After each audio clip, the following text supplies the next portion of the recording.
तू धरती पे चाहे जहाँ भी रहेगी, तुझे तेरी धड़कन से पहचान लूँगा।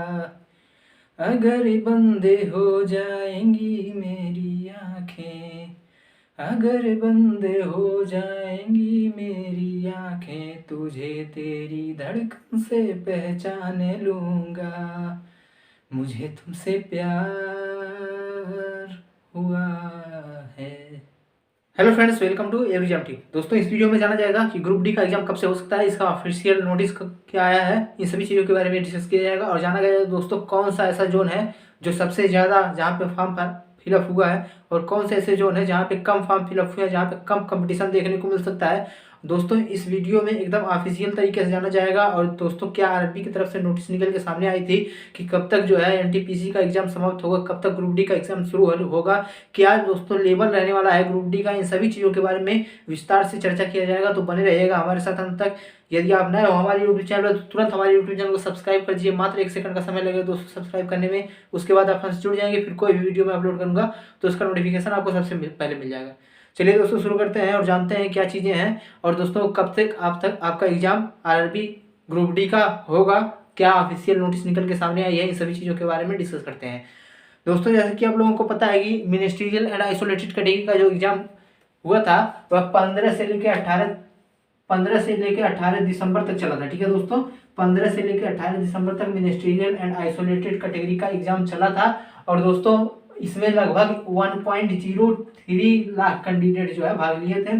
उसके बाद दोस्तों एनटीपीसी का एग्जाम शुरू हुआ था। ठीक, एनटीपीसी का एग्जाम शुरू हुआ था।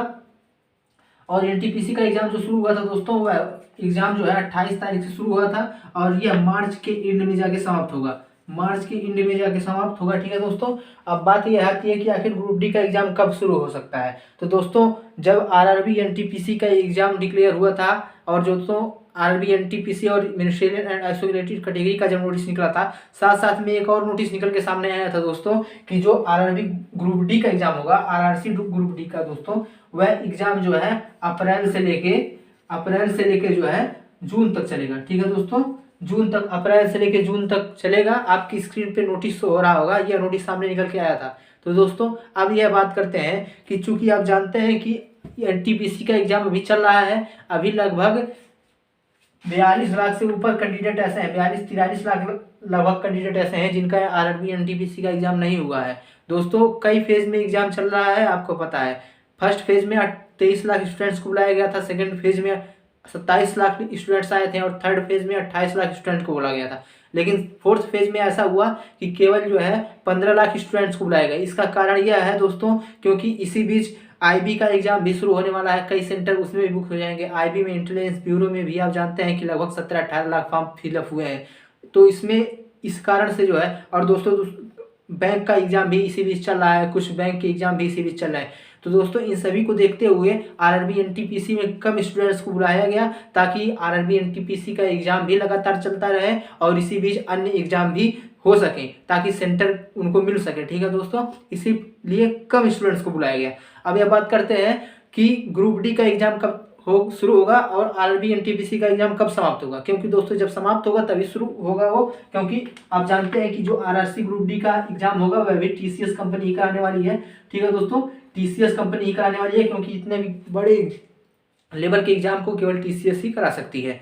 ठीक, अब दोस्तों यह बात करते हैं कि आखिर जो है यह समाप्त कब तक हो सकता है। आपको पता है कि अभी लगभग 43 लाख ऐसे कैंडिडेट हैं, 43 लाख ऐसे कैंडिडेट हैं जिनका अभी आरआरबी एनटीपीसी का एग्जाम नहीं हुआ है। और दोस्तों, जो फोर्थ फेज का एग्जाम चलने वाला है वह लगभग 3 मार्च तक चलने वाला है। ठीक है दोस्तों, 3 मार्च तक फोर्थ फेज का एग्जाम चलने वाला है। फिर फिफ्थ फेज चालू होगा, और फिफ्थ फेज में यदि 43 लाख स्टूडेंट्स को बुलाता है, ठीक है दोस्तों, या तो फेज भी बढ़ा सकता है, फिफ्थ फेज से बढ़ा के सिक्स फेज में भी इन कैंडिडेट को बांट सकता है। मतलब अभी भी 2 फेज हो सकते हैं, फेज फिफ्थ और फेज सिक्स्थ।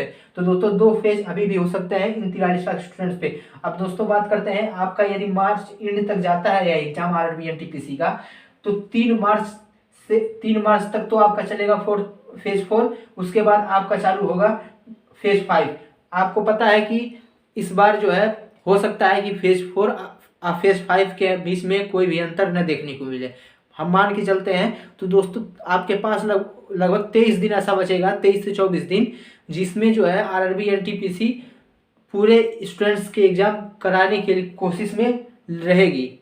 ठीक, उसके बाद यदि आरआरबी एनटीपीसी ऐसा कर लेती है कि वह जो है अपने एग्ज़ाम को जो है 31 मार्च तक समाप्त करा लेती है, 31 मार्च तक समाप्त करा लेती है, यदि 43 लाख स्टूडेंट्स बचने वाले हैं, उसके बाद टीसीएस निश्चित तौर से 10 से 15 दिन का गैप लेगा। क्यों गैप लेगा?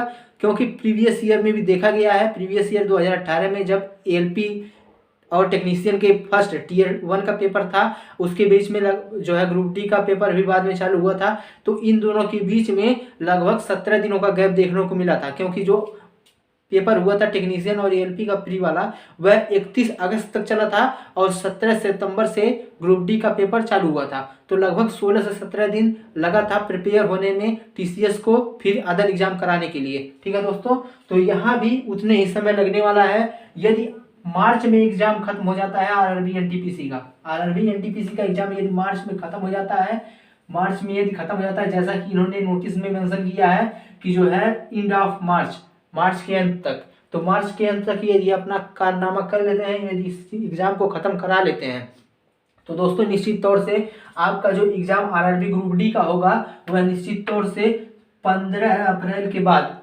चालू हो जाएगा। जी हाँ दोस्तों, नोट कर लीजिए, 15 अप्रैल के बाद निश्चित तौर से आरआरसी ग्रुप डी का एग्जाम चालू होने की संभावना 100% है। यह मैं गारंटी के साथ कह रहा हूँ। ठीक, ऐसा क्यों कह रहा हूँ? क्योंकि निश्चित तौर से टीसीएस 10 से 15 दिन का गैप लेगी आरआरबी एनटीपीसी और आरआरबी ग्रुप डी दोनों के एग्जाम के बीच में। यह गैप जरूरी भी है, क्योंकि फिर से उसको रिशेड्यूल करने में, फिर से जो है नई तरीके से चीज़ों को सेट करने में समय लगेगा थोड़ा सा। तो निश्चित तौर से 15 अप्रैल के बाद ग्रुप डी का एग्जाम चालू होगा और यह एंड ऑफ जून या फिर जुलाई के कुछ कुछ दिनों तक भी जा सकता है, मतलब एंड ऑफ जून तक निश्चित तौर से चला जाएगा आरआरसी ग्रुप डी। ऐसा क्यों होने वाला है दोस्तों?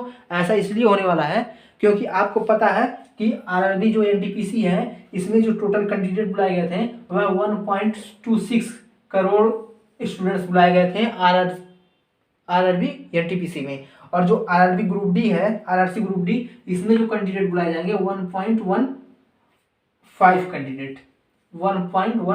करोड़ कैंडिडेट को बुलाया जाएगा। मतलब एनटीपीसी से ग्रुप डी की संख्या कम है, ग्रुप डी वाले स्टूडेंट्स की संख्या कम है। ठीक, अब दोस्तों यह बात कर लेते हैं कि आखिर किस जोन में कंपटीशन हाई रहने वाला है और किस जोन में कंपटीशन लो रहेगा। लो नाम की कोई चीज़ होती नहीं है वैसे, लेकिन बात यह रहता है कि जहाँ पे फॉर्म कम फिलअप हुआ है वहाँ पे ये संभावना रहती है कि कट ऑफ कम जाए।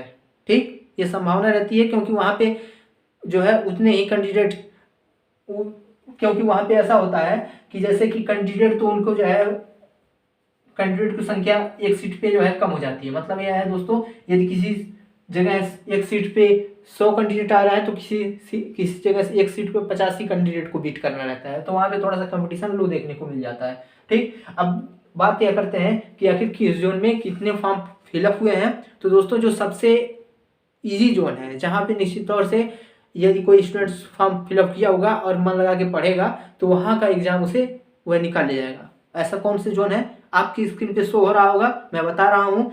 जो भी स्टूडेंट वेस्टर्न रेलवे मुंबई से फॉर्म भरे होंगे, वेस्टर्न रेलवे मुंबई में दोस्तों दो है, एक वेस्टर्न रेलवे है, एक सेंट्रल रेलवे है। वेस्टर्न रेलवे से जो फॉर्म भरे होंगे वहाँ पे दोस्तों एक सीट पे कंपटीशन मात्र 92 स्टूडेंट्स का देखने को मिलेगा एक सीट पे कंपटीशन। ऐसा क्यों होने वाला है? ऐसा इसलिए होने वाला है क्योंकि जो है वहाँ पे जो कैंडिडेट फॉर्म भरे हैं वह लगभग 9,45,092 स्टूडेंट्स फॉर्म भरे हैं, और जबकि टोटल सॉरी दोस्तों 9,92,980 स्टूडेंट्स फॉर्म भरे हुए हैं, जबकि वहाँ पे टोटल पोस्ट की संख्या है 10,734। मतलब ये है दोस्तों कि वहाँ पे एक सीट पे 92 स्टूडेंट्स कंपटीशन करने वाले हैं, जो कि सबसे कम है। उसके बाद दोस्तों साउथर्न रेलवे चेन्नई का नाम आता है, जिसमें एक सीट पे 94 कैंडिडेट की फाइट देखने को मिलेगी। उसके बाद सेंट्रल रेलवे मुंबई आता है तीसरे नंबर पे, जहाँ पे एक सीट पे 97 स्टूडेंट्स की कंपटीशन देखने को मिल सकती है। और दोस्तों उसके बाद है हुबली कोलकाता, यहाँ पे दोस्तों 94 स्टूडेंट्स का कंपटीशन एक सीट पे देखने को मिलेगा। ठीक, अब दोस्तों यहाँ पे सबसे हार्ड जोन की बात करते हैं, ऐसा जोन जहाँ पे बहुत सारे कैंडिडेट्स ने फॉर्म भरे हैं और जहाँ पे सीट की संख्या कम है। ऐसे भी कई जोन आपको देखने को मिल जाएंगे।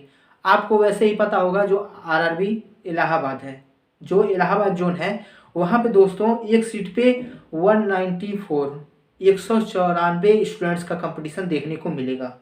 और दोस्तों उसके बाद जो दिल्ली की बात है, तो दोस्तों यहाँ पे दो डाटा सामने निकल के आता है।